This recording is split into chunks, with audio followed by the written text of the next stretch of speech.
Hello friends, அடுப்பங்கரை நம்மட்டு சமையலில் இன்றைக்கி chicken குழம்பு எப்படி செய்யலான்னு பார்க்கலாம். அதுக்காக நம்ம அதில் ஒரு குக்கர் எடுத்து வச்சுட்டு ஆயில் ஊற்றிட்டு மசாலா பொருட்கள் சேர்த்து வெங்காயம் சேர்த்துருக்கேன். வெங்காயம் சேர்த்துட்டு இதுலேயே கொஞ்சம் கருவேப்பிலையும் கொத்தமல்லி தழையும் சேர்த்துருக்கேன்.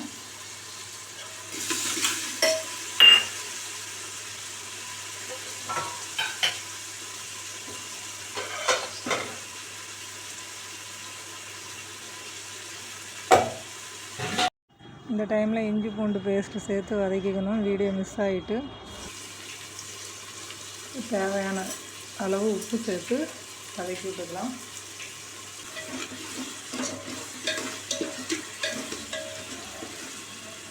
தக்காளி வதங்கிட்டு இருக்கும்போது 1/2 கிலோ சிக்கன் வாங்கி இது மாதிரி சுத்தம் பண்ணிட்டுருக்கேன். இதையும் சேர்த்து வதக்கிக்கலாம். இது கூட கொஞ்சம் தயிர் சேர்த்து அதுக்கப்புறமா மசாலா சேர்த்துக்கலாம்.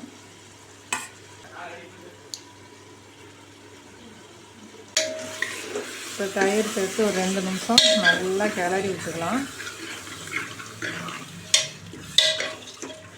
இந்த தயிர், தக்காளி, வெங்காயம் இதோட கொஞ்சம் நேரம் இருக்கட்டும். இப்போ மூடி வச்சிடலாம்.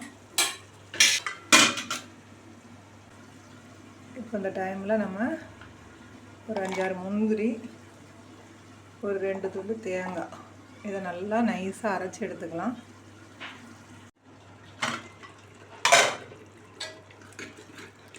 நல்லா சிக்கன் ஓரளவுக்கு வெந்துருச்சு. இந்த டைமில் நம்ம மசாலா பொருட்கள் சேர்த்துக்கலாம். சும்மா கொஞ்சமாக ஒரு பிஞ்சு அளவு மஞ்சள்தூள், 1 ஸ்பூன் குழம்பு மிளகாத்தூள், 1/2 ஸ்பூன் கரம் மசாலா, 1/2 ஸ்பூனு தனியாத்தூள், 1 ஸ்பூனு தனி மிளகாத்தூள். இது சின்ன ஸ்பூன்னால் நான் 2 போடுறேன். இதெல்லாம் நல்லா சிக்கனோட பரட்டி விட்டுட்டு நம்ம அரைச்சி வச்சுருக்கிற தேங்காய் பேஸ்ட்டை இதில் சேர்த்து கலந்து விட்டுடலாம். நான் ஒரு 1/2 லிட்டர் அளவுக்கு தண்ணி சேர்த்துக்கிறேன். நம்மளுக்கு எந்த அளவுக்கு தண்ணி தேவையோ அந்த அளவுக்கு தண்ணி சேர்த்து இந்த டைமில் நம்ம உப்பெல்லாம் செக் பண்ணிவிட்டு குழம்பு ரெடி ஆகிற அளவுக்கு 2 விசில் விட்டு நம்ம இறக்கலாம். இப்போ குக்கரை ஓப்பன் பண்ணி பார்க்கலாம் குழம்பு எப்படி ரெடி ஆகிருக்குன்னு. குழம்பு நல்லா சூப்பராக கமன்னு வாசனையோட நல்லா ரெடி ஆகிடுச்சு. இது இட்லிக்கு, தோசைக்கு, சாப்பாட்டுக்கு எல்லாத்துக்குமே இது மாதிரி செய்து சாப்பிடலாம்.